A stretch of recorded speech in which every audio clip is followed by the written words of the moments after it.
Hello, and thank you for joining us today as we talk about addressing student trauma amid the COVID pandemic. My name is Josh Godinez, and I am a school counselor at Centennial High School. I'm also the current president of the California Association of School Counselors. My name is Alexis Goddard. I'm a school counselor at Centennial High School. I am also an adjunct faculty member at University of Laverne and serve as a board director for the California Association of School Counselors. As we've gone into the COVID pandemic, article after article have come out pointing out that research is showing that trauma impedes the learning process and must be addressed first in order to clear the path for knowledge acquisition. Better known to many of us as, we have to Maslow before we bloom. So what are some of the factors of the COVID experience? COVID has presented a series of possible traumatic impacts that staff must be aware of. First, we already know that our students have pre-existing trauma, and this may be amplified due to the increased exposure by not being able to come to school. This could be emotional abuse that is going on in the home, neglect, lack of adequate resources, all of these things that we are able to identify as educational stakeholders on a campus and seek additional support and community resources for are no longer being identified, as we've seen a drop in things like CPS cases being reported because our kids are not with us. Social factors are another traumatic impact of the COVID experience. Students express that the lack of human interaction is having an effect and creating things like self-isolation and depression, which is affecting learning. Economic factors have become huge across our nation and across our state. As unemployment climbs, students may experience the emotional and social impact of unemployment and the effects that it has on their parents with irritability, frustration, and lack of resources to provide for the family. Health factors is the last major factor to look for.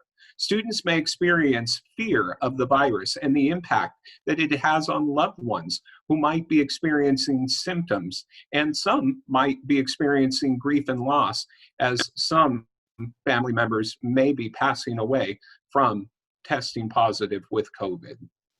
So what to look for? We want to look for students who are disengaged as we return to school, confused, have fatigue, are very passive, have anxiety, and irritability. So once you notice these factors, what do you do about them? So what you can do, steps that you can take, is building a bond with the student. Consistent and regular interactions can help, making sure you reach out and let the student know that you notice them. Listen and validate once you reach out. Students want to be heard, and there is no expectation of a solution. They know that we are in a very different time, and this is new to all of us, but they just want somebody to be there just as if they were in your classroom. And don't be afraid to address it and say, I see that you are disengaged. I see that you're struggling. I also have felt this way. Be transparent with them. Let them know this is something that we're all in together, even though we are apart. And from there, you can be a source of healing and talk about the fact that we are all in this together. And let them know that you are there. You are an ear to listen if they really need it. What to do if a student needs more? Your school counselors are here to support you.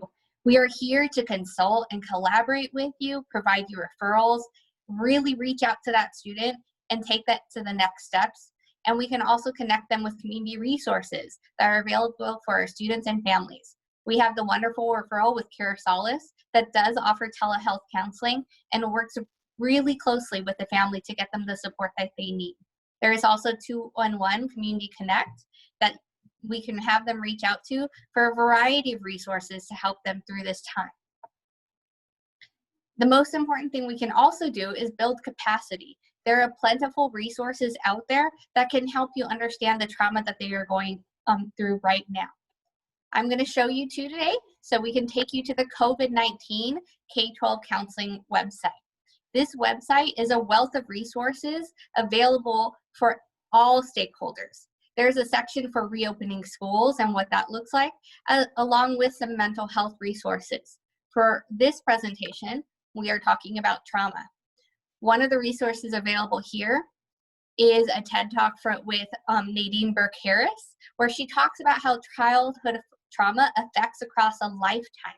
In addition, you have many resources here if this is something that you would like to delve in further.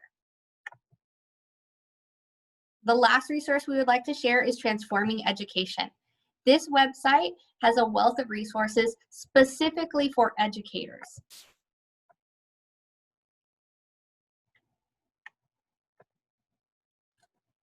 These resources can be used for social awareness strategies, self-efficacy strategies, growth mindset, a trauma-informed approach. These toolkits are things that you can use in your classroom immediately.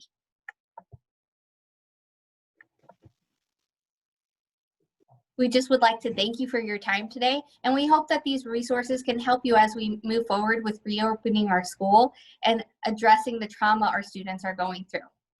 Best wishes this year.